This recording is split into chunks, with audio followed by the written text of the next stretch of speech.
All right, we are back, and there is loads to talk about. This is the Lineup Podcast. I'm Dave Prodan, here with Mitch Salazar. Event number 6 on the 2025 WSL Championship Tour season, the Bonsoy Gold Coast Pro, presented by GWM, wrapped over the weekend with Hawaii's Bettylou Sakura Johnson claiming her very first CT win, and two-time WSL champion Filipe Toledo collecting his first win of 2025.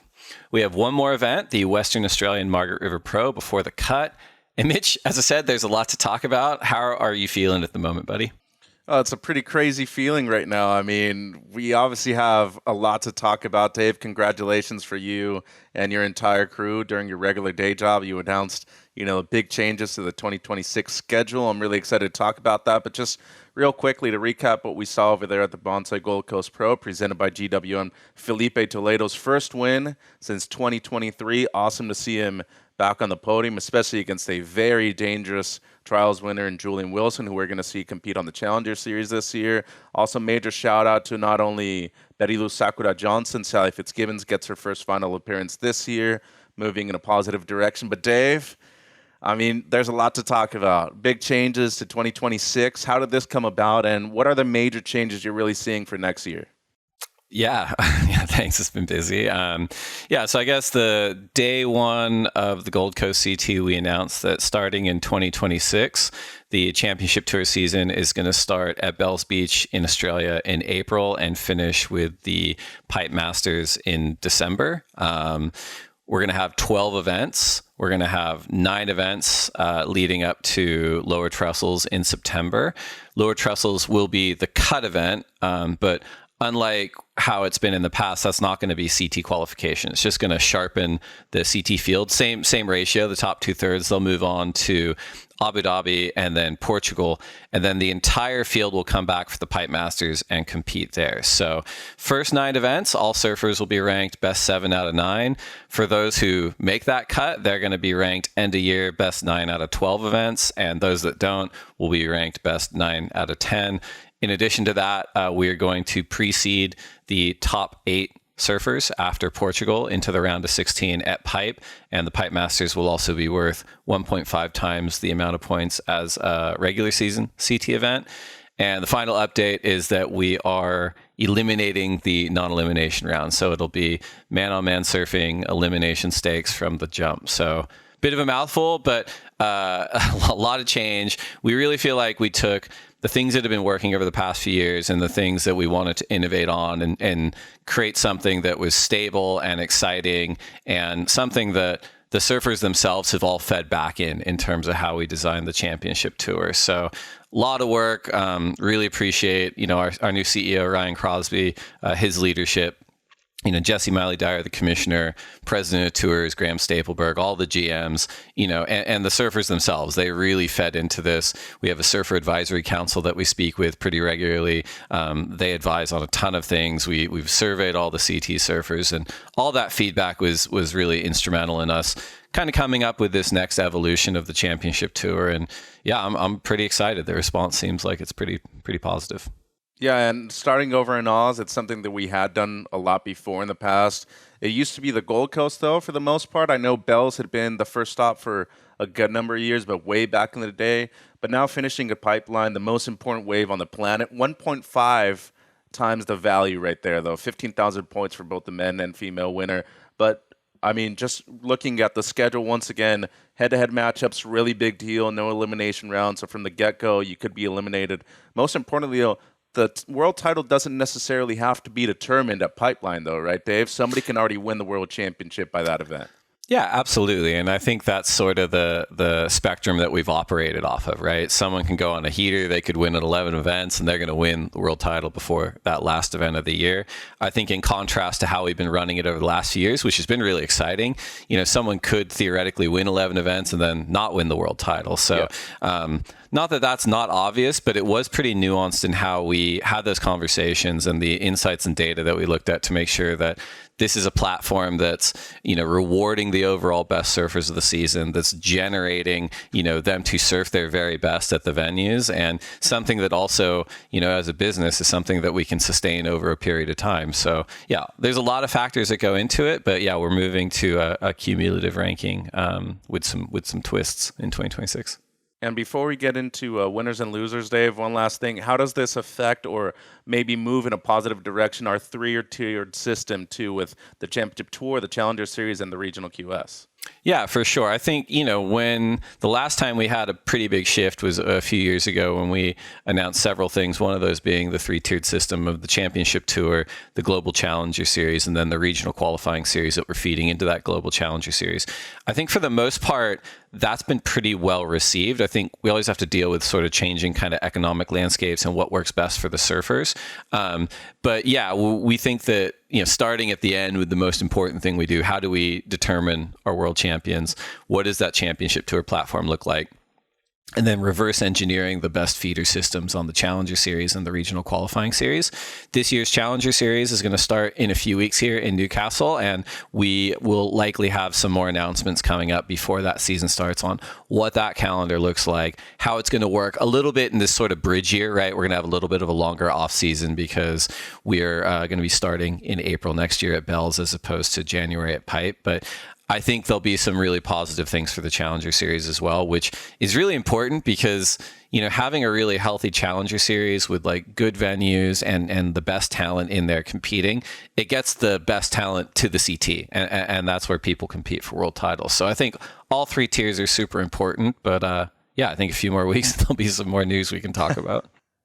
I'm excited. It's going to be a real fun 2026. And we still have a lot more surfing to get done here in 2025. And getting into our first segment here at the lineup, Dave, how about we start off with winners and losers? I'll go first. First loser out of the Gold Coast event, it has to be the purists of the Goldie and the Superbank alike. Personally, I'm a huge fan of change as long as it doesn't really affect things drastically in the long run, but I think having a new venue on tour, especially the one at Burleigh Heads that we just had for this event, was perfect. I mean, real punchy wave, acts more like a beach break rather than a point break, and having the kind of difference in size throughout the week too, I think was exceptionally good.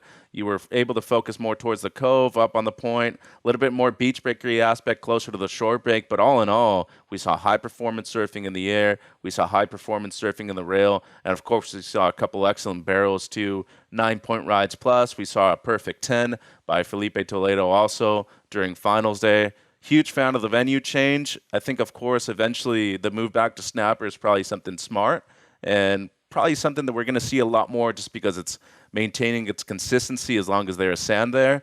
But I thought Burleigh Heads was a great option, and to me, I think it's definitely something that we should look at in the future as solving as an alternate venue just in case. Yeah, I guess it'll be a good problem to have, right? And obviously this year the decision was an easy decision of the challenging circumstances, right? We had Tropical Cyclone Alfred came through, obliterated the Superbank, right? And it was not going to come back in time for the event. And as contingency venues go, like Burleigh Heads is way up there. And I'm going to talk about a little bit more too a little later, but I think it's a great point. And yeah, next year will be a real challenge, right? If Snapper's looking good and Burleigh's looking good, and where are we going to end up? But yeah, first loser for me out of the Bonsoy Gold Coast Pro was actually the women's world champions. We saw 2023 world champ Caroline Marks out in the round of 16 to Vahine Fierro, reigning world champion Katie Simmers out in the round of 16 to Steph Gilmore, two-time world champ Tyler Wright out in the round of 16 to Sally Fitzgibbons, and then eight-time world champ and wildcard Steph Gilmore. She went out in the quarterfinals to Erin Brooks. So some really good surfing in there from those four. I thought Katie's heat with Steph was really close. And I thought Steph looked great. But yeah, overall, pretty big non-world champion insurgent energy on the women's side at Burleigh Heads. Yeah, and I even think Isabella Nichols has a lot to do with that too. She's on a big heater run, obviously made back-to-back finals, both at the point in Central America and at Bells Beach, winning the event over there. But here, still makes it into finals day. Want to point out that Erin Brooks, she's really looking in form over there on the Gold Coast. She won the event last year as a Challenger Series surfer, and now this year making it into the semis, matching her personal best result at the CT level right here in 2025. So she's moving up in the rankings. Huge for her. But as you said, Vahine, she was into the semis. Bettylou Sakura Johnson, she wins her first event. So really nice to see a mix of new names. And it's actually really similar to my second loser, not the world champions, but the female veterans, really. Tyler Wright, Lakey Peterson, Brisa Hennessy, and of course, as you said, Caroline Marks. They all lost in the round of 16 or before. And to me, it was really surprising considering that Caroline had won the event there in 2019. It was acting way more like a beach break than it is as a point break. I thought she was going to fit in a couple of maneuvers in real tight spaces and elevate her scores. Wasn't necessarily the case. I thought Brisa looked very off too. Lakey Peterson has looked sensational during the free serves and during a good amount of heats this year. But in the clutch moment, she just hasn't been able to perform. She looked real frustrated in the heat that she lost. Yeah. Overall, though, I still think that Tyler Wright is a top 5 surfer. This doesn't necessarily reflect the year that she's had, but it was really nice to see some diversity of people in the finals. Most importantly, though, people that actually needed results, too. Luana Silva into another finals day performance. She beat world number 1 Gabby Bryan, and of course, moving up into the top 10, that is huge. Same thing for Vahine. She is just outside of qualification right now before the cut line. Major event coming up in WA, Dave. Absolutely. And I think it's a really good point, too. And I wonder if broadly, like psychologically, that younger set of surfers, often rookies, are, scrambling to make sure that they're making the cut, just got up for this event in a lot of ways. Like they're like, we have to go, like I've got 2 more chances. One of these is at Burleigh Heads, and maybe that had something to do with it, but it's a really good one. Second loser coming out of the event for me are the fans and the fantasy managers, myself included on both fronts, of Ethan Ewing and warm water right-hand point breaks. Ethan, he finished 17th. He went down to Morgan Sibilic in the round of 32. I wouldn't call the waves that they had comparatively super stellar compared to what would arrive sort of on those final couple days. But that's competition. You have to work your way towards those special days and earn your spot there. And it was a tight heat with Morgan, but I would have, as I kind of whined about it on WhatsApp, I would have loved to have seen Ethan on those final 2 days. But as it was, 17th, and he drops 3 spots on the rankings from 2nd to 5th, heading into Margaret River. So we'll see how it goes. Yeah, it's been kind of an up and down year for him, right? Like where you wouldn't necessarily think that he'd perform the best out of all of them. Portugal is still one of his best results. And I mean, it came to no surprise that, over there in Central America, he was really looking to win the event. He still hasn't been able to perform over there. And as you said, I think Burleigh Heads was probably a big canvas for him. He's competing at home, though, on the Gold Coast. He's only from a few miles away over there in Stradbroke Island. It still hasn't been the performance that he's looking for. But as he said, for some reason, it's like the warm water waves where he can't do well. Because he's won at Bells, he's won at J-Bay before, and I'm still expecting him to win a venue in trunks. When we went to Mex in 2021, he had a real close heat against Gabe, ended up losing, and Gabe had a rodeo in that heat, and I'm pretty sure that's the only reason why he actually moved through that round. But Ethan Ewing, to me, is still a top 5 surfer. I expect him to be in the finals this year.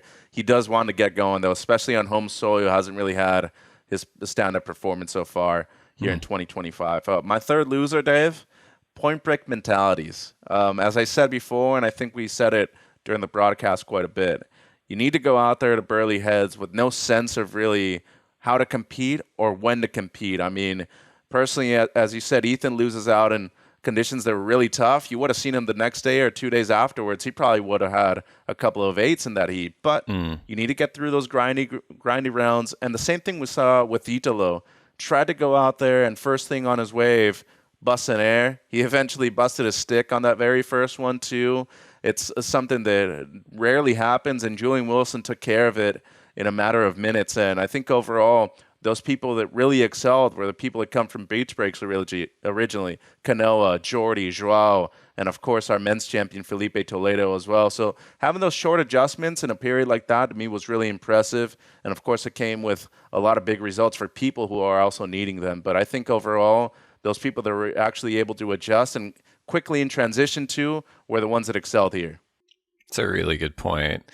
Third and final loser for me heading into the cut event at Margaret River next week are collectively, the fallen angels on the men's and women's side around those magic numbers. On the men's side, the surfers, they have to finish top 22 to not only continue to the next portion of the 2025 season, but as we talked about with the changes in 2026, that secures them the bag for pretty much the whole season. Yeah. And those that dropped at Burleigh around that 22 mark, you saw Cole Hauschman move from 15th to 17th, Connor O'Leary 17th to 19th, Matthew McGillivray 16th to 20th, George Pittard 20th to 24th, Jackson Bunch 21st to 25th, Crosby Colapinto 25th to 27th.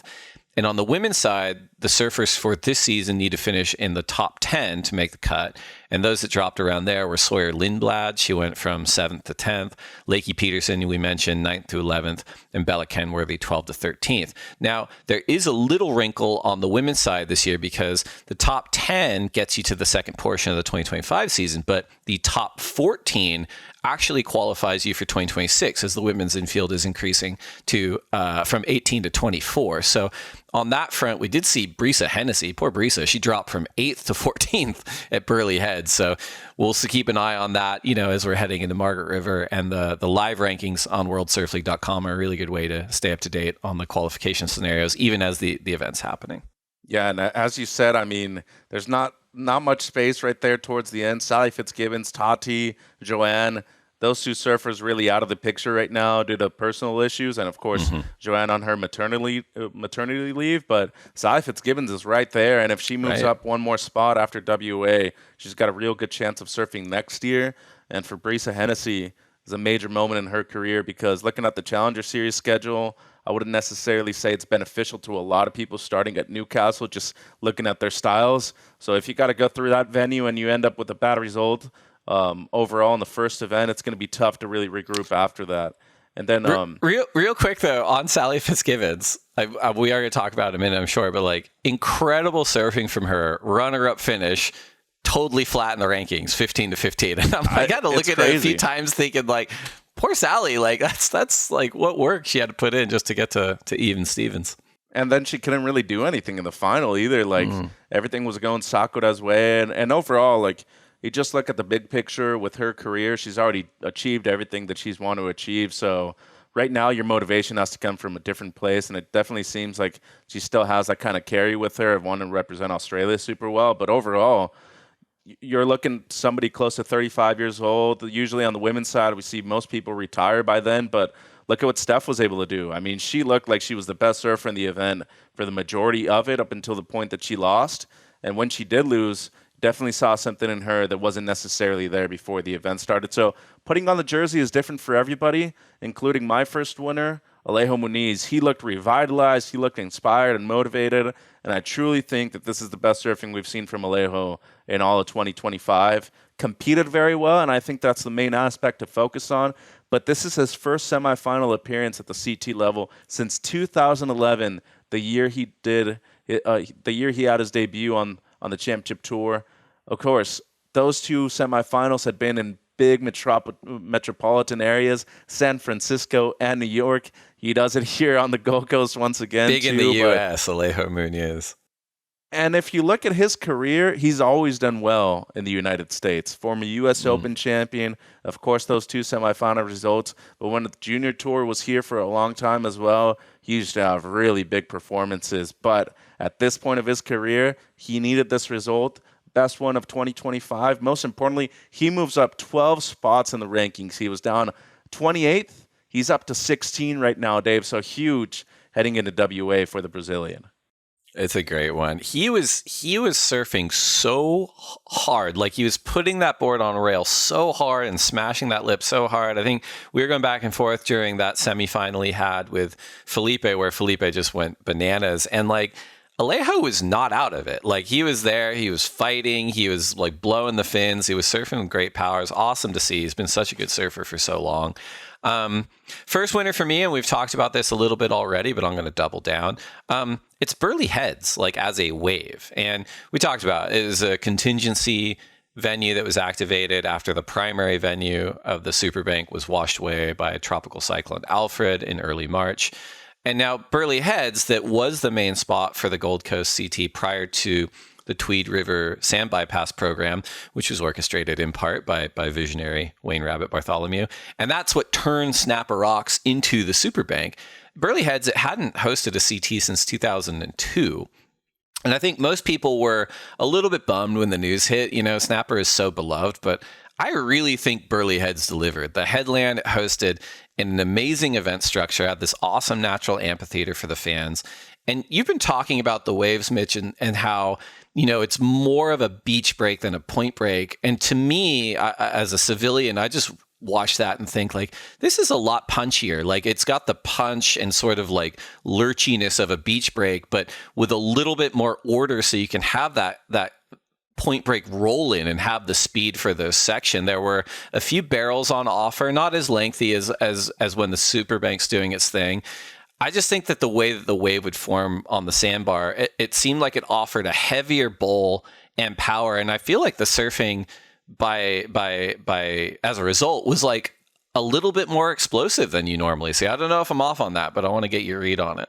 You're not. I think what happens with snapper is that it tends to become very repetitive because you already know what to expect on the outside section. After that point, there's times where the wave can just be a bit flat and you're really just trying to connect the dots afterwards. So the majority of the score has to come from the outside at Snapper Rocks. Here at Burleigh, it could be the opposite. I mean, you could have a flat face opening up, and then all of a sudden you get that big ramp towards the end, which we saw with Julian Wilson quite a bit during this event.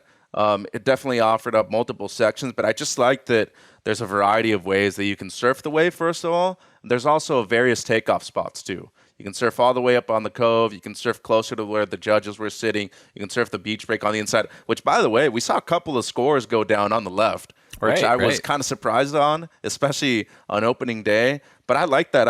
I think, as always, I've mentioned this a lot, opportunities are what surfers are looking for. I mean, the more chances that they get to be able to perform and go out there and have capabilities of showcasing their skills, I think, is the most important thing, and especially our event director, Renato Hickel, he always does an amazing job with that. Anytime he sees it slows down, he brings up the heats by 5 or 10 minutes according to the conditions. But, this is a venue that I thought was particularly great. And I think the best part about it, too, it's refreshing, for both the surfers and the fans. You come into an event, especially where people have very little experience, you don't necessarily know what to expect, especially as a foreigner. But then you come in as like a guy that's competed there multiple times in the past, and you're thinking to yourself, damn, well, this might be my event to compete at and win. And overall, I think we did see some Australian dominance in that sense, especially with Julian Morgan Siblick, as you mentioned, too.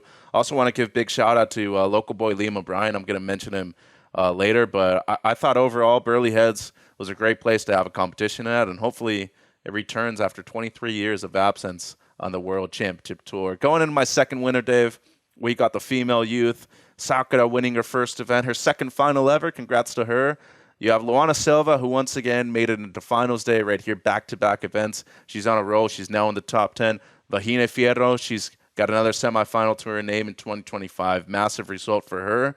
Also, Erin Brooks, though. She was our other semifinalist that lost over there in Burleigh Heads. She looked amazing. She knocked out Stephanie Gilmore with what I have seen as her best surfing so far as an actual championship tour surfer, not counting her wildcard performance last year in Fiji. Just feel like she really elevated her game. She looked way better in certain scenarios competing. Most importantly, though, I just feel like the comfort level of a lot of those young surfers now, their core is definitely coming up, and their chance to win an event is definitely getting much closer, Dave. Yeah, it's a great point. And I mean, I think someone mentioned it on the broadcast. I thought this is a great point in that Aaron-Steph exchange is Aaron Brooks is currently being coached by former CT standout Jake Patterson out of Western Australia. And Jake had previously coached Steph, right? And so I think, after Steph and just the way she was surfing got past Katie, I kind of thought, man, I don't really know who's going to take her down if she's going to keep surfing like this. And Erin surfed amazing, but as she mentioned in her post heat, like she had identified moving further down the point and a little bit wider to do that kind of surfing, which I'm sure came out of conversations and analysis with Jake Patterson. So yeah, I thought awesome performance from Erin, both just surfing wise and competition wise. But really good one. Second winner for me coming out of Burleigh Heads was the men's quote unquote, for all of our listeners and not viewers, old guard. So if you take a look at the men's quarterfinalists, right, you've got Filipe Toledo, rookie season 2013, won the event. We got Julian Wilson, rookie season 2011, finished runner-up. Alejo Munoz, rookie season 2011. Big year for 2011. Equal third. Kanoa Igarashi, equal third. Rookie season was 2016. Iago Dora, rookie season 2018, made the quarters. Morgan Sibilic, rookie season 2021, with the quarters, kind of an outlier. Miguel Pupo, rookie season 2011. There it is again. Quarterfinals. And Jordy Smith, rookie season 2008, quarterfinals. So the average time that's passed since the rookie season for the men's quarterfinalists was 11 plus years ago. So I just think that's an interesting kind of vibe for the men's event. And so good for them. I mean, the surfing was incredible. And also, as we mentioned, a huge shout out to Sally Fitzgibbons. Her rookie season was 2009. She looked stellar and finished runner up on the women's side. But yeah, that's my second winner coming out of the Bonsoy Gold Coast Pro. Well, if you look at the top 5 on the men's side, the median age is right around 30. I mean, the only 2 members that are in there that are under the age of 30 are both Kanoa Igarashi and Ethan Ewing. They're coming up in their late 20s. Jordy Smith now, he's 37. You have Yago Dora, who's 29 now. Italo, 31. So there's definitely a vibe of obviously experience being the most important factor right now in competing at this level. But I also think the rejuvenation of certain people on the World Championship Tour, including Jordy Smith, you find that kind of spark and you stick with it for as long as you can. To be honest, if I'm speaking just solely about Jordy, I think his board selection throughout 2025 has also been superb. Riding JSs at this event. He's been on the Mayhems for a few events before this, and of course also riding his dad's boards too. There's a certain sense of familiarity with boards that you already have under your feet that brings out some real good stuff in you. But when you have that one board that you can go to from a local shaper and you're like, this is the board that I know is going to perform, you have a big trust in yourself. And I've seen that so far from Jordy Smith and really excited. I mean, he's up to number 3 in the world right now. And I think he has a chance, if not any, to win his first World Championship right here in 2025. My third winner, I mentioned him a few minutes ago, but this might come to a surprise, but it's Liam O'Brien. And, for anybody that's ever had a chance to either compete in surfing at their home break, compete in a basketball tournament right there at their home court, anything like that, the pressure is always on you. There's expectations from both yourself, your family, and your friends. And when Liam was just able to go out there with a smile every single time, to me, it was something really cool. And, having that kind of vibe with the fans and all the Burleigh Board Riders Club members down there just supporting him every day with those big kind of weird bobblehead kind of things that were going down over at the point. I thought it was exceptional and loses a real close seat in the round of 16 to Kanoa Igarashi. I think Kanoa is still one of the best surfers in the world right now, and he's showing that. He moves up way, way in the rankings, Dave, and Liam O'Brien just outside of qualification right now heading into WA, but it was a big performance from him, especially in front of his home base. It's a great one. I love Liam O'Brien surfing. He's such a nice guy too. And as you point out, for years, if you're at your home break, yes, there is an advantage in your experience there, but that's probably counterbalanced, if not outweighed by the amount of pressure to perform at home. And the Burleigh Board Riders were there. They were so supportive, but that's still, that light, it shines bright sometimes. And so it was awesome to see, Lob do what he did. I think that 9 he got at one point was just really impressive. Really, he's always been such a solid surfer, but you could feel a bit of confidence, backing some of those performances, a little bit more flair, and it was awesome to see him do what he did. Third and final winner for me from Burleigh Heads, and we're going to get into this in the next section for sure, but it's Jason Stevenson, Sam Zubovich, and the entire JS Industries crew. They had the biggest event they've ever had on the Vissla CT Shaper rankings at Burleigh Heads. They had Julian Wilson, trials winner, wildcard, finished runner-up. Kanoa Igarashi, recent acquisition, he finished 3rd. Miguel Pupo, 5th. Jordy Smith, mercenary, riding their boards in the event. He finished 5th. Jordy at this point has actually collected points for his dad's brand, Smith, Matt Biolis at Lost, and now JS. That's certainly never happened before since we've been recording it. And then Marco Migno finished with a 9th. Great showing. No Ryan or Ramsey at this event. Ryan and his lovely wife Nina had their baby, so congrats to them. And poor Ramsey was obviously injured at Bells Beach. And then, icing on the cake for JS Industries, they've got 2012 world champion Joel Parkinson went loony, right, against 3-time world champ Mick Fanning in the Heritage Heat. And I was actually talking to Mick. I didn't get a chance to catch up with Joel, but just around those 2026 and beyond announcements, and we were having a giggle because someone had posted the matchup poster on Instagram, and it had Mick Fanning 3-time world champion, and it had Joel Parkinson 1-time world champion. I'm like, man, they really did Joel dirty on that. They could have just put 2012, but maybe that fired him up. He looked awesome. But yeah, huge congrats for JS Industries. You and I have been watching their rebuild over the last few years, and I got to have a coffee with Sam, on site while I was out there, and they're so excited. So yeah, awesome event. Yeah, no, and just a quick one right there on the Heritage sheet. They were 8-8 in head-to-head matchups leading up to that point, and that was the tiebreaker. And Mick was surfing so good leading up to the heat, and I just felt like he didn't get his right waves. And Joel had, 16 points, I want to say. And if the waves are firing over at Snapper and you gave him wildcard, I still think that he would beat half of the tour at that break. So watch out for him. And don't be giving him any wildcards anymore, because he's definitely going to shock some people over there at his home break. I feel like those two have surfed so much against each other. We talked about the 8-8 record. Like, that's just on the CT. Like we're not talking about decades of free surfs or like decades of like board riders battles. And I would have to imagine that each of them, regardless of what's happening in the matchup, if it starts to swing the other one's way, they're just like, oh my God, like this has happened. So they would both think that. They're like, that wave went to him this time. Like, he's surfing this way. Like, this is not my day. And it probably just is like, it rarely probably is like hyper close. It's just like, it's a swing in someone's way. But super fun to watch them. And yeah, that's winners and losers from the Bonsoy Gold Coast Pro presented by GWM. We're going to take a quick break to get a word in from our sponsors. And when we come back, we're going to talk surfboards. Welcome back to the Lineup Podcast. I'm Dave Prodan here with Mitch Salazar. We're now going to discuss where we're at on the 2025 Vissla CT Shaper Rankings.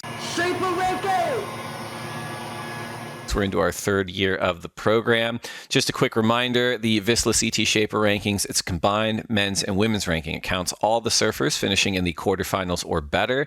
The Shapers receive the same rankings points that correlate to their respective surfer finishes. Higher the surfer finishes, more points the Shaper receives. So we track the Vissla CT Shaper Rankings from Pipeline through Tahiti. And in addition to being honored as the 2025 CT Shaper of the Year at the WSL Awards, this year's winner will also be gifted an overnight stay and surf at Surf Ranch Lemoore, courtesy of the Kelly Slater Surf Ranch and the WSL. So when the dust had settled, Mitch, we have our two-time reigning CT Shaper of the Year, Matt Biolos and Lost Surfboards. They still hold a pretty commanding lead after CT6 this year, and they're on pace to three-peat. Couple of thoughts on that. How to look back. The Lost team riders who have finished in the semis or better this season. Iago Dora wins in Portugal. Crosby Colapinto and Cole Hauschman, semifinals in El Salvador. Griffin Colapinto, semifinals at Bells Beach. Gabby Bryan with a third in Abu Dhabi, a runner-up at Super Tubos, and a win in El Salvador. She's having a year. Caroline Marks with a win in Portugal. Aaron Brooks with the semis in Portugal and on the Gold Coast. And now Bettylou Sakura Johnson with a win on the Gold Coast. So yes, while Lost is definitely in the upper tier of team sizes, it's not just the size. Like, the potency this team has is like really impressive. That's 8 different team riders that have final forward at the CT events this season. And that's not even counting, Sawyer Lindblad and guest rider Jordy Smith, who collected quarterfinals on Lost Surfboards this year. So really, really impressive. And I think I want to get your take on this too, Mitch, because we've been doing this for a few years, and I think the core surfing world really understood that, yes, Lost is one of the better performing, high-performance surfboard brands in the world, but I don't think any of us realize just how dominant they are or have been on the CT. And of course, like, we can go back to before we start measuring it, maybe it's not as dominant, but the 2.5 years we've been doing it so far, their team is just so solid. And I really think it's been a revelation for all of us to just say, wow, like, Matt and Lost, like, they're the ones to catch. Definitely, and I think the word to really comprehend their style is just consistency. You know what to expect from both their boards and their riders, and that's without even saying that Griffin hasn't won a single event this year. His best result is a semifinal, which is huge, but they still lost Carissa Moore. Caroline hasn't been 100% this year, and of course, I think the big catalyst for them on the women's side is still Aaron Brooks. You mentioned Sawyer Lindblad having a good year, but she dropped down in the ranking. She's had a couple ups and downs the last few events. She's a major one for them. But on the men's side, they're just so well-rounded, and that's without counting the guys who had already qualified for the tour, and they had just fallen off last year.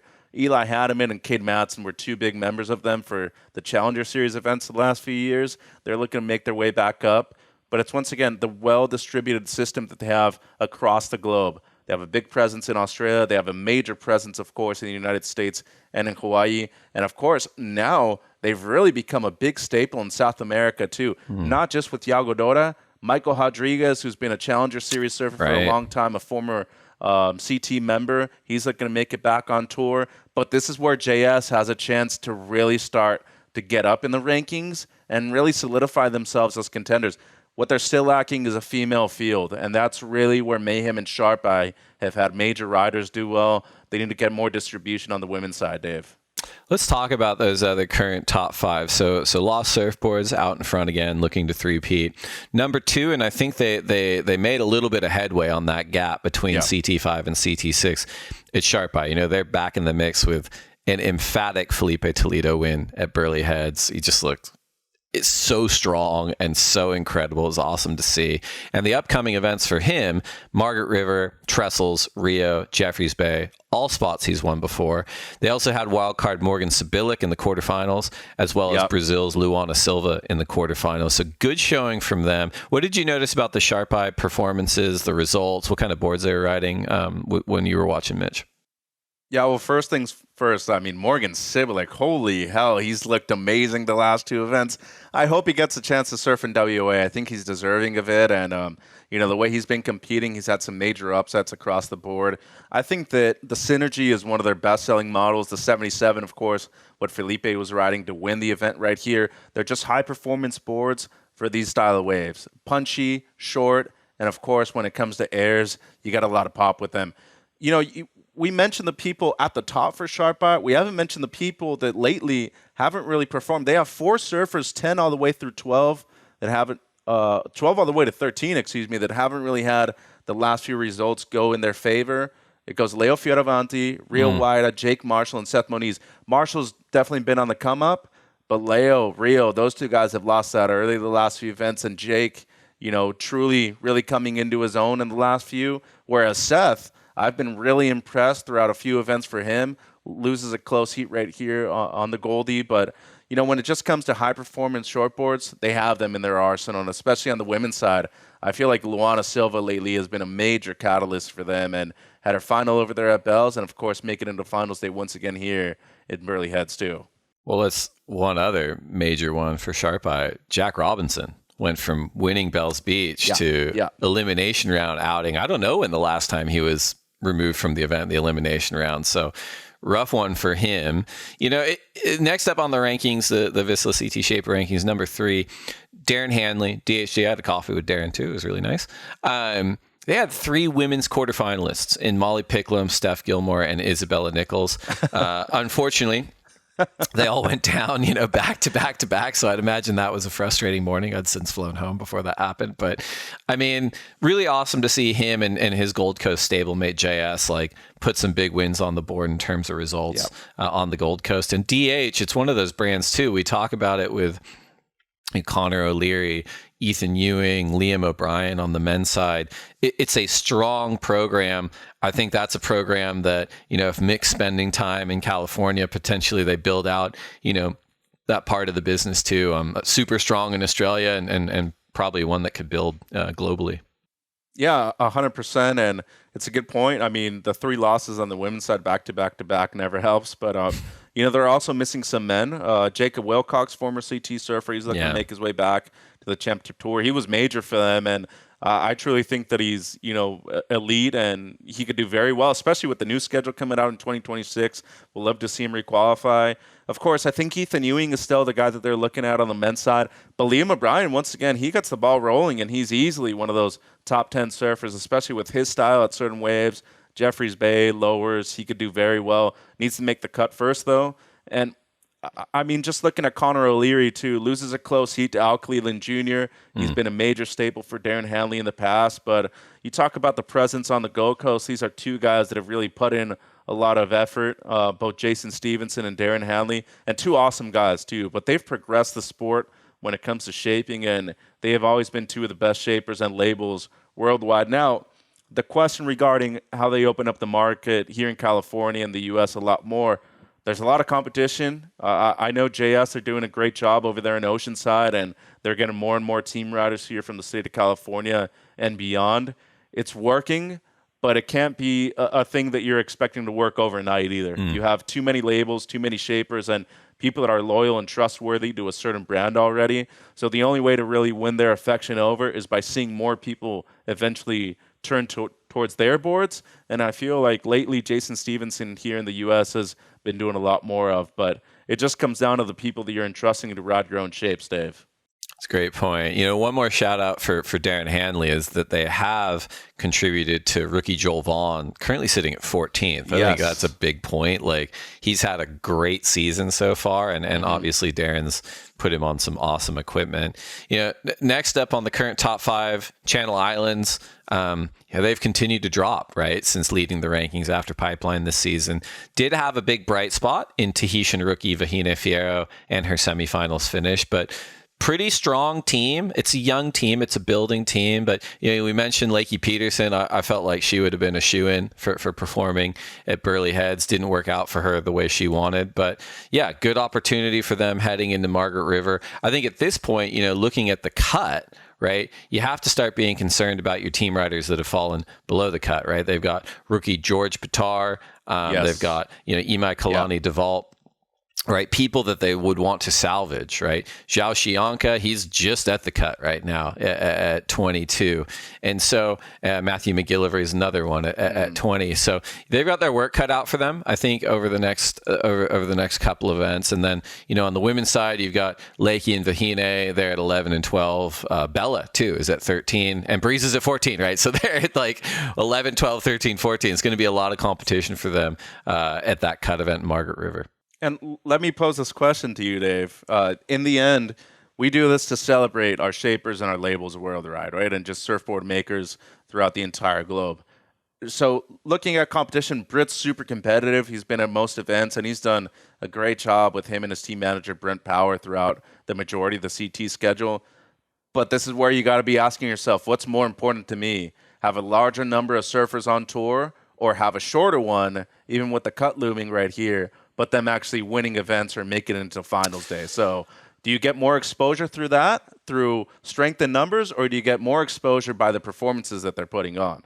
It's a good question. I think all the shapers are super competitive, Britt included. I'm sure it grinds his gears, to be where he's at right now. But I think the positive thing they have is they've got amazing team riders on and off tour, and that the boards that they're building from, high performance boards like, the Better Everyday quad or the CI Pro, CI 2 Pro are like elite level Ferraris, right? And so I think it is just one of those time and investment things. Those results will start dropping. And also on top of that, the gravitation of elite talent comes that way as well. So, we've seen it as well on the JS side over the last few years. I think you and I have been discussing JS since we first started the program. Is like, the boards are amazing. Their off-tour program is amazing in terms of team talent because they were so strong for so many years, and they've just built, right? And we discussed already, they had the biggest event they've had in 3 years with Julian Wilson's runner-up, Kanoa Igarashi's semifinal finish, Miguel and Jordy's quarterfinals, and we talked about the big win from Joel in the Heritage Heat. So great event for them.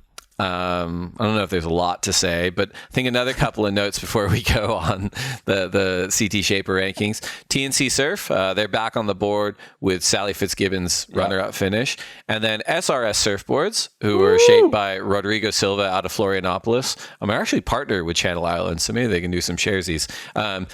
On the board for the very first time with Alejo Muniz's semifinal finish. So really fun mix of shapes we saw at Burleigh Heads. In terms of what people were riding, Mitch, did you notice anything in particular about the majority of the types of models, like what we were seeing in terms of rockers or construction? Well, definitely something with a lot more rocker just because this wave can hollow out. It's real steep from the get-go, too, especially on a low tide. CI Pro, CI 2 Pro, Synergy 77. We saw the driver being ridden the most for the Lost Team riders. Al Cleland and Italo, pretty stable on their boards. Al Cleland File and, of course, the IF-15, which is one of the best-selling models in the state of California, at least. But worldwide, definitely getting much more action.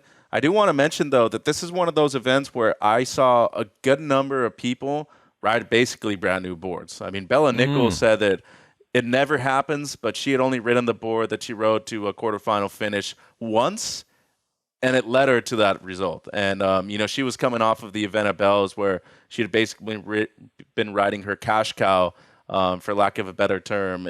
Maybe Steph already trademarked that, hopefully not. But, same thing for Filipe. Those boards Marcio had made literally on the Gold Coast days before the event, they looked exceptional. And I think it's just coming to terms with the trust and belief you have in your own shaper, and especially their presence being right there. Same thing with Britt Merrick, Jason Stevenson. Those guys that are putting in the work behind the scenes, talking to their surfers, just getting those little bits of information goes a long way. And especially, Matt Biolos had a great chat with Shane Horan, I believe it was, in the Vizsla shaping space, and they were just talking about different constructions, the tails, and of course the kind of improvements that we've had throughout 40 years of being at this level already since the thruster's been involved in surfing. And I think overall it's just one of those events where we saw a brand new wave on tour, brought out the best in them. The shapers that have really been putting in the work behind the scenes excelled, including Jason Stevenson. Once again, Julian Wilson, exceptional, but I want to give my hats off to Marco Mignot, too. I know that he didn't make it into the quarters.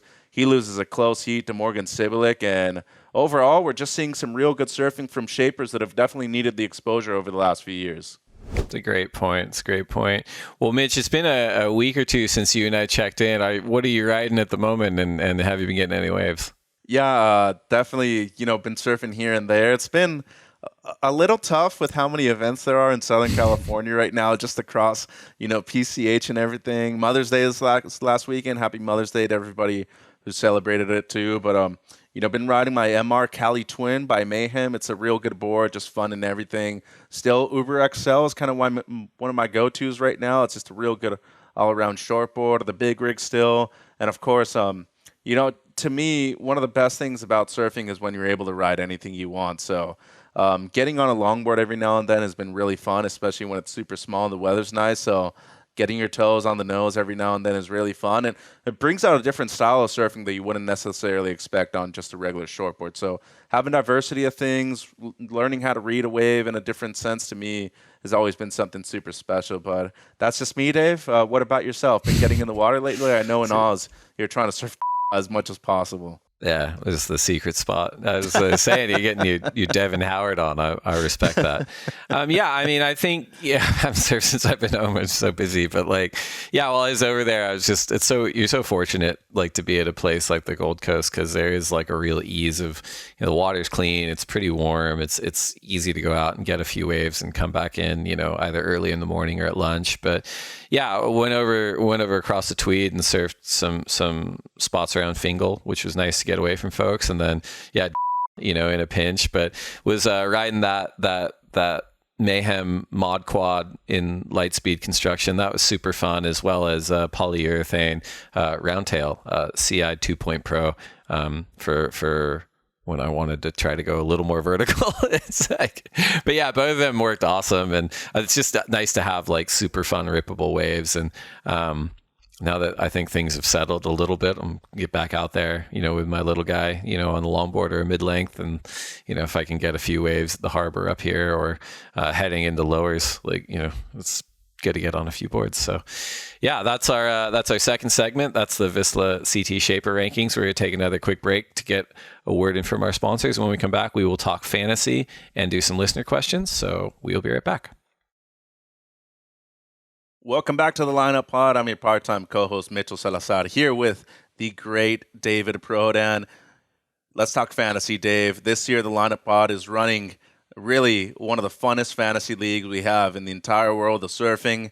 If you haven't joined, you can still join right now. We're coming up on event number 7 with the Western Australia Margaret River Pro. So set up your teams. Top 3 fantasy winners at the end of the season will win gift cards to the WSL store, valuing $50 to $150. And just looking at the people who got into the top 5 after the Gold Coast event, Dave, winning the event, Jefferson Teco Surf, 854.09 points. Scrote at number 2, 852.91. Scrote, maybe. Scrote or Scrote. Maybe it's Chris Cote with the little acronym of his name right there. Perry, Dash Nara 83272, Jordy _W 82136 and number 4, and Bingy Luke 81694. Shout out to Jefferson Techo Surf 854 points. Dang, you're high up there in our overall rankings.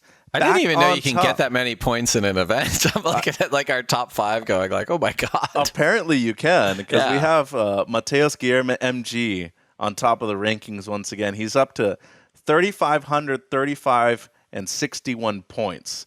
Just absurd what he's been doing.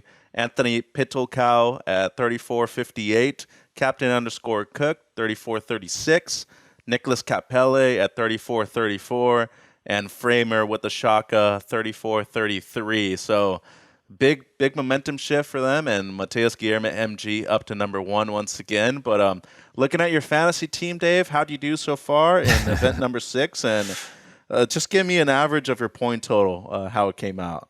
Let's see, 477, and I finished 573rd this event. In our league? In our league, yeah. Okay. Definitely our league. I want to look at the overall. But no, I on the women's side, I went with Gabriella Bryan as the power surfer in tier 1. A little bit of a gamble. Didn't pan out. She went down the round of 16. I just felt like she was going to be on a heater coming off of bells, and didn't pan out. Isabella Nichols, quarterfinals in tier B. I feel pretty good with that pick. Lakey Peterson went down round of 16. That's a bummer. I think we both talked about that. I thought she would have performed a little bit better. And then tier C, Steph Gilmore, felt like that was a smart Obvious. pick. On the men's side, I went with Ethan Ewing as my power surfer. I talked about how disappointing that was for me. And then I went with Jordy Smith as the second tier A surfer, quarterfinals. I'm trying to think. I'm sure someone maybe would have done better, but I felt like it was a pretty good tier A pick. And then tier B, I went with Rio Waida. That didn't pan out in the round of 32. Just thought he'd be like fast on those smaller days and good score. Just didn't pan out in the round of 32. Filipe Toledo, solid pick. Liam O'Brien, pretty happy with that pick. And then Griffin Colapinto didn't pan out. I really felt like Griffin, I'm like, all right, he's going to kind of pick up here. Like Burleigh's a good venue for him. Looked good surfing, just down in the round of 32. And then in the tier C's, I went with Ian Gentile and Samuel Pupo. Both pretty happy with those picks. I will say this, I was around on the trials day and saw Julian Wilson surfing, and I thought, I'm going to throw Julian in there. I just didn't do it. Shoulda, coulda, woulda, but yeah, those are my picks. But Mitch, how about you? How did your team do? What was the average? Where did you finish in the Lineup Podcast Mega League, and who did you pick and why? So ranking right now in our Mega League, 369. It's not horrible, but not super impressive. I got 542.36.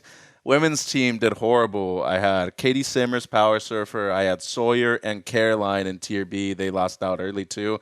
The only thing that saved me on the women's side, I had Sally Fitzgibbons. So she ended up runner-up, which was really good for me.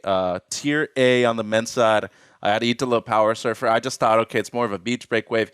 Dude, he had more than 16 points in round 1, too. I was thinking to myself, damn, he's going to win the event right here, and he just wasn't able to get things going. Lost that heat to Julian, snapped his board on the first wave.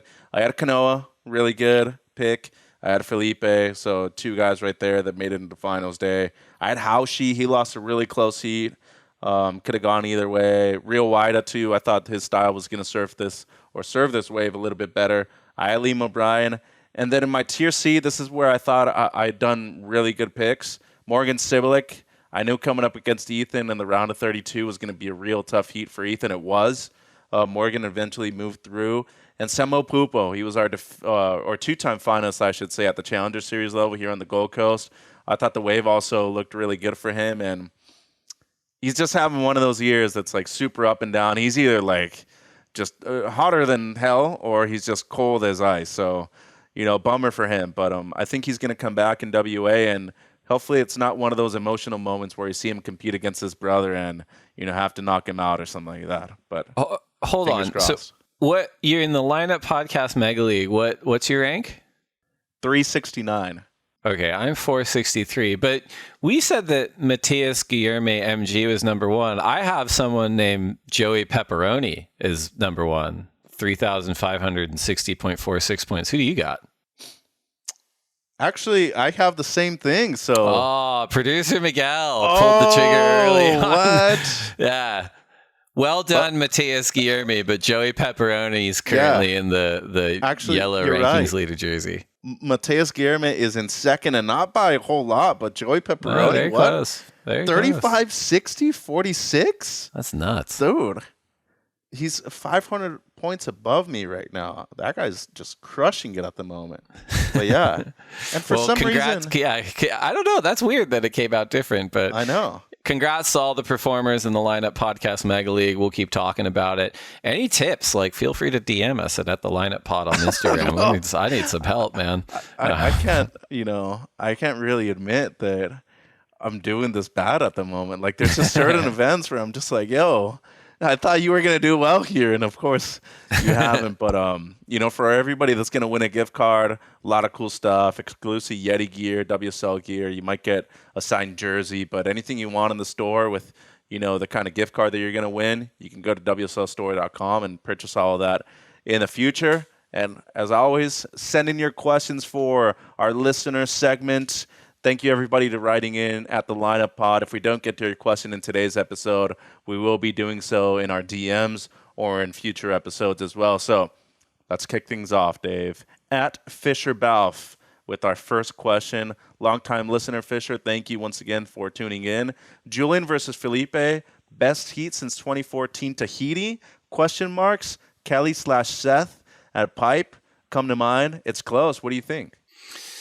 Yeah, that's a good question. I try not to over-index on the recency bias, but just sitting and watching the heat go down, I'm like, this is the best heat I've seen in a long time. I think we've seen some incredible slugfests go down at the finals at lower trestles. I remember a Filipe Ethan heat in particular. And then obviously John and Idolo and Katie, everyone performing there. But yeah, I mean, for my money, and it might be because, I'm 42, and so, there's certain characters that hit your sort of surfing identity at a certain point in your life, and maybe they hold a higher place than they otherwise would have. But yeah, I just felt like the storylines behind Julian and Filipe, the trajectories they'd both gone through, how good they surf, their level of superstardom, their vulnerability with stepping away from the tour for different reasons, and their run through the event at this point in 2025, I felt like it was such an emotionally and narratively loaded heat before they even hit the water. And then on top of that, the surfing was just out of this world. I felt like both of them were surfing incredibly. I felt like it was emotional. We saw kind of the did Filipe paddle for the wave? Julian got upset about it. It had everything. And I felt like both of them were surfing great. I'm on a huge kick right now, and I know that Julian and I might speak on the podcast at some point, and the entire conversation won't start until I get an answer out of this. But I am convinced that he was surfing with some sort of an injury. Now, obviously, he's got battle scars. Ronnie did a good job kind of highlighting, how those just build up over time through different experiences in surfing. And so physically, he'd been dealing with some injuries. But I'm wondering if that was something like pretty serious, because he always looked the last few years, he's still surfing amazing, because 60% Julian's still amazing. But I know he can surf so much better than this. And I felt like Burleigh Heads was the first time in a singlet that we'd seen him at full capacity performance-wise, full health. He's a bit stronger. He's at a different point in his sort of stardom trajectory for a lot of reasons. And it was just awesome to see. And then Filipe coming back, it's he looked untouchable again in a lot of ways. So yeah, long answer, but I'm going to say it's the best heat I can remember seeing surfing-wise for sure. What about you, Mitch? Well, I think the Leo Barron heat this year in the final at Pipe is still one of the highlights of the year to me. It's not every day that a heat ends in a tie, and especially in a final over there.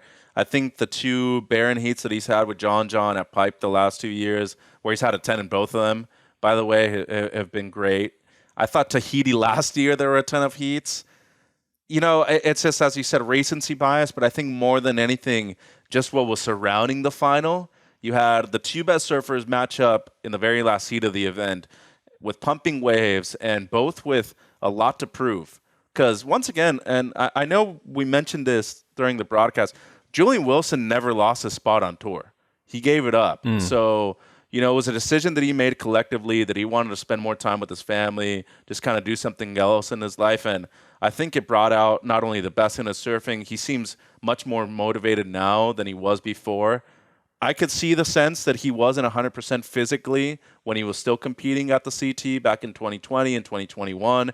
And I don't think he even surfed the last event that we had in Mex in 2021 either. He gave that one up. And, the decision of having to come back here through the trials, by the way, he was a surfer that surfed the most heats out of anybody in the event. I think just added some extra spark because it proved that he was able to beat the local kids, first of all. And then once he made it to the actual main event, in his first heat, the opening round, he lost with more than 14 points. Goes into the elimination round, posts more than that once again, and then just goes on a hell-bent tour throughout the event and loses a real close final to Filipe. I think the motivation is one thing. Physically, he looks better than ever. I feel like he's slimmed down. He's put on more muscle mass too. But most importantly, he's healthy. Remember in 2018 when he won over there at Kira, he had just broken his collarbone. Right. I think maybe he was a week in or a two sling. before. Yeah, he was wrapped up. Yeah. So the fact that he went through all of 2018 that way, the years afterwards, probably that thing's still being nursed to health significantly. And now that he's competing here as a wild card and with the chance to requalify through the Challenger Series, truly showing that age is just a number. Because if you look at Kelly's career, a good amount of it was done in his mid to late 30s. And same thing with Jordy Smith right now. He looks better than ever. Yeah, I think it's a really good point. And I think one other thing on the Julian front is he, not unlike Kolohe, he never ever got to compete as an underdog, really. He was in the limelight from when he was a teenager. He's the Young Guns and the sushi roll and the Super Bowl ads and the big endorsements. And he was just sort of a media darling and was such a good surfer that the hype machine was basically this is your next Australian world title contender, is going to be a multi-world champion for years and years to come. He has an amazing CT career. He's got so many CT victories, a Triple Crown champ. He's won all these places. He's been in title hunts, never won the world title. So he never really got to be an underdog, right? It was he qualified and everyone's you need to win a world title, so you're not the underdog. And then, he was just on tour through the rise of the Brazilian Storm. I feel like this is one of the first events that he's been able to come back and go, yeah, I'm not the favorite. And maybe that's the first time, since he was a kid, that's been the truth, right? And I think that has a lot to do with how you perform psychologically. Well, it worked out in his favor, first of all, but as you said, he's always been the guy. And I think most importantly, the fact that he wasn't the guy at this one and he had something to prove meant that not only he needed to compete the best he's ever competed at, most importantly, he needed to make sure that he was actually beating those guys by a large margin too. And that's the only reason why he didn't win the final, because it was close. And you got to give it to the person who's been the most on point throughout the entire event, which was Filipe. I think speed made a little bit of a difference right there in the final, too. You could definitely see that it's on Felipe's side, but a real close one and definitely something to look forward to for the rest of the season. And, just props to Filipe Toledo once again, getting back into form, his first victory since 2023 and his first final in all of the season. Awesome to see. And as we get into our second question, Atlani_Pua. Ooh. Your thoughts on the Vahine Fierro Bettylou interference call? Yeah. I mean, I will defer to your thoughts. I mean, at the end of the day, these things happen. It's competition. The rules are in place. And the rules are in place not to penalize people. The rules are in place that as a collective of guidelines to be well, how are we creating the conditions to see the very best surfing out of the very best surfers at the very best waves we can find? That's the whole product, right? And so sometimes you run into well, the very best waves we found were not that great this year because, the forecast was bad, or I feel like the surfers always kind of deliver, but sometimes the rules, you run into some guardrails where it's oh, that's a bummer. That feels a little too competitive compared to the idea of surfing I have in my head. But no, I think looking at it, you got Bettylou, she's got priority, she's looking to take the wave.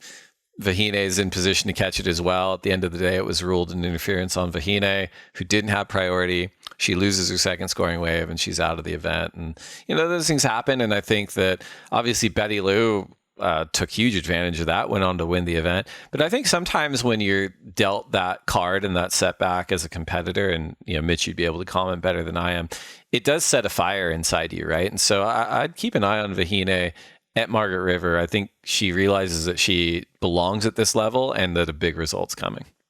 Well, it should prove that. You could also go on the other side of the spectrum and just have a huge downfall after this. I don't expect this from her. As you said, mentally, she's extremely tough. She's been a world junior champion in the past, and after years of battling on the Challenger Series, she finally qualified last year. So I think this is a major moment for her. You don't want to have to go back to the Challenger Series, even though the field is also increasing there to qualify. But if you're already here, I mean, you should be dependent on the result that you're going to get in WA. I'd rather have that kind of mentality. But as I always say, and I think it's just extreme and great advice for a lot of newbies and people that are coming up through both amateur programs, the juniors, the QS, if in doubt, don't put yourself in that position. I mean, when somebody has priority over you, they have unconditional right away. Unconditional being the key word right there. So regardless of what you try to do to affect that or put yourself in a position to make them more vulnerable, they always have first priority over everything. So if you're a little bit too close to them, get away. I mean, was that really a wave that you needed to go on at that point? Right. And especially when she's looking like she might try to force that a little bit more than possible, it's within the rules. And as you said, there's guidelines for a reason now. If it were fully, unsportsmanship-like, I'd understand that. It definitely wasn't. And she had complete right to be able to do what she did. And I think in the end, Vahine just paid the price for something that was easily avoidable. And unfortunately for her, it cost her a spot in the final too, because the way she was surfing, needing such a small score, probably could have changed things right there at the end. It's a rookie lesson. I kind of think she's so smart and so good that it'll be one that she takes with her, and maybe she applies it to someone else down the track, That would be nice. I mean, it's been done to you in the past. Now you can learn from it and try to do it on somebody else. But a good question, though, and really appreciate those kind of questions that maybe some people have a little bit of doubt of. But overall, I think it's something that definitely needs to be addressed. Before we get to our final question, my boy, Charles.dc, also from Mazatlan, just wanted to shout out that they got the best waves out there and, frequent listener to our podcast. So we really appreciate him tuning in. But our final question, it's actually kind of a two-parter. We got multiple questions regarding this. At ACC Condon, here he comes. Do you see him at Cloudbreak? And former social media manager from Brazil, Diego LPR_. Is Filipe back on track for world title number 3? So obviously talking about the two-time world champion here, gets his first win since 2023. But the way he did it, to me, seemed like the most impressive thing right here at Burleigh Heads, Dave. Yeah, I mean, I think we talked about a little bit. We've been talking about Filipe all year. It's not that he's been surfing bad. He hasn't been surfing at like the world title levels that we're used to from him, having a year off and then kind of easing back in. The results haven't been bad. We're just so used to, at so many of these venues, it's like Felipe's in the final. Filipe won another event. Felipe's in the yellow jersey, and it hasn't happened at Burleigh Heads. And I think looking ahead, right, we've got Margaret River, we've got Trestles, we've got Rio, we've got Jeffreys Bay, 4 events that he's not only won in the past, but he continues to put up excellent scoring waves. He moved up to 6th on the overall rankings, up from 11th. Heading into this run, I think you could be seeing Filipe with a very strong position in the top 5 and looking to make the WSL finals in Fiji. When it comes to Fiji, right, we've got our 2 venues, a Cloudbreak and Restaurant. So I went back and had a look at his track record there. It's not stellar, right? 2013 finished 25th, 2014 finished 9th. 2015 finished 13th, 2016 finished 13th, and 2017 didn't surf. I can't remember why. But yeah, so I think that's part of it, and that's part of that final structure of a tour system. It's like, all right, you have to surf in all these venues just to punch your ticket to the one-day world title event. This year's in Fiji. We've seen it work for him in the past. He was the front runner both times, right, where he won his world title at Lower Trestles, a venue that he might surf better than anyone else has ever surfed in history. Yeah. Isn't the case for him in Fiji, but I will say this, is that if he's there with a shot, it's a great opportunity for him to level up yet again, and I think that a comparison I'd make is someone like John. Like, John surfs everywhere really well. I would say 3-foot lower trestles against Italo Ferreira, not the place he surfs as well at some other locations, right? And John rose to the occasion, surfed amazing, and won his third world title. Who's to say that can't happen for Filipe Toledo at Cloudbreak? I'm interested. But what about you, Mitch? What's your take on it? Is he truly back? Is he on track for a shot at the third world title? And what do you think about his shot in Fiji?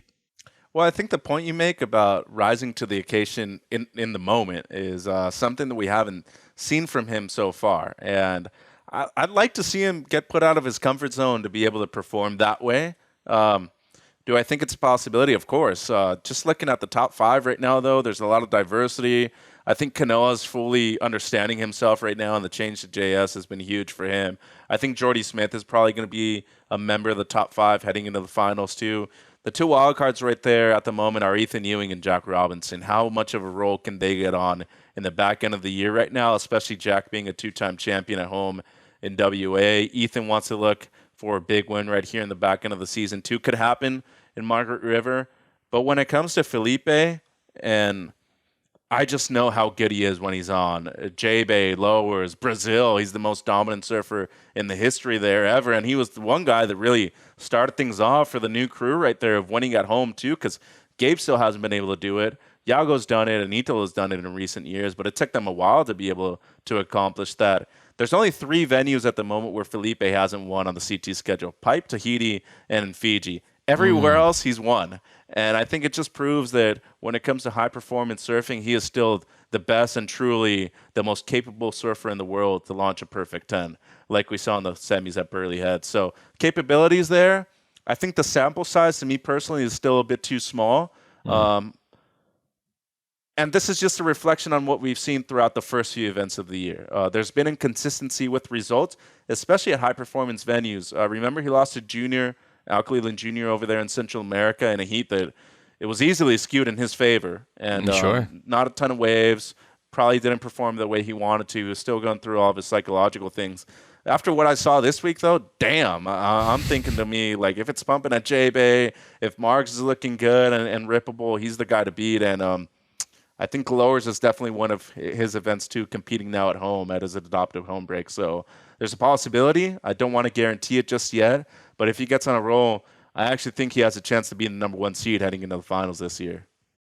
It's a really good point. And even if you look at that current top 10 on the men's, of course, everyone's going to be focusing on that cut line that we talked about at this last event at Margaret River before we reduced the field. But the secondary story is people pushing for those top 5 spots for the world title shot at Fiji. And you got 1 and 2, Italo and Iago, super deadly in left-handers. Then you've got Jordy, Kanoa, Ethan, good everywhere, maybe not as strong at reef passes on their backhand like Fiji. Filipe, we talked about. 7 and 8 and 9, Jack Robinson, Baron Mamiya, Miguel Pupo, all of whom would be like big threats at any kind of conditions at Cloudbreak. And Leonardo Fioravanti, I'd put him into that Jordy, Kanoa, Ethan, good everywhere. Probably even has a degree of confidence in Cloudbreak just because of how good he is on his backhand at reef passes. So it's going to be a really interesting fight for that top 5. And then once you're there, it's all bets are off. We'll see what happens. But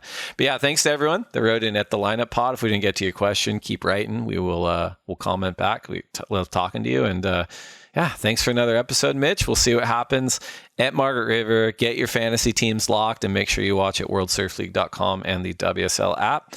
We'll be talking soon. Thanks, Dave. Appreciate it.